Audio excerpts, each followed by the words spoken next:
কয়েকটি বিশেষ গুনাহ যা থেকে বিরত থাকলে প্রায় সকল গুনাহ থেকে মুক্তি পাওয়া যায়।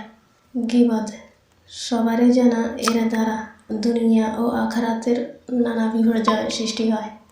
আজকাল অনেক লোক এই রোগে আক্রান্ত, আর এই রোগ থেকে বাঁচার সহজ উপায় এই যে একান্ত প্রয়োজন ছাড়া কারো সম্পর্কে কোনো বিরোধিয়া মন্দ কথার গীবত আলোচনা করবে না এবং শুনবেও না।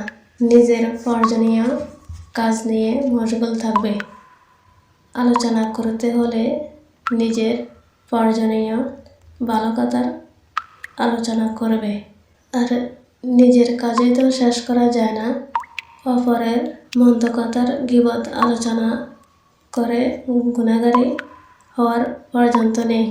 আর জুলুম, অন্যের জালমাল নিয়ে জুলুম করা, কথার দ্বারা কষ্ট দেওয়া, কম হোক বেশি হোক কারো হক নষ্ট করা, কাউকে অন্যায়ভাবে কষ্ট দেওয়া এবং কাউকে বেইজ্জত করা, এসবই খুবই খারাপ এবং অত্যাচারী জুলুম।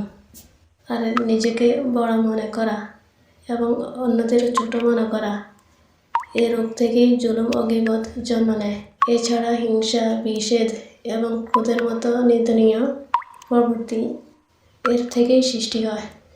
আর ক্রোধে আক্রান্ত হয় তারা যাদের উগ্র মেজাজ এবং বদ মেজাজ।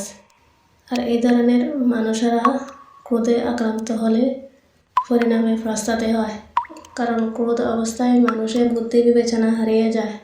সুতরাং এ সময় সব কাজে হয় বিবেক বুদ্ধি দিয়ে।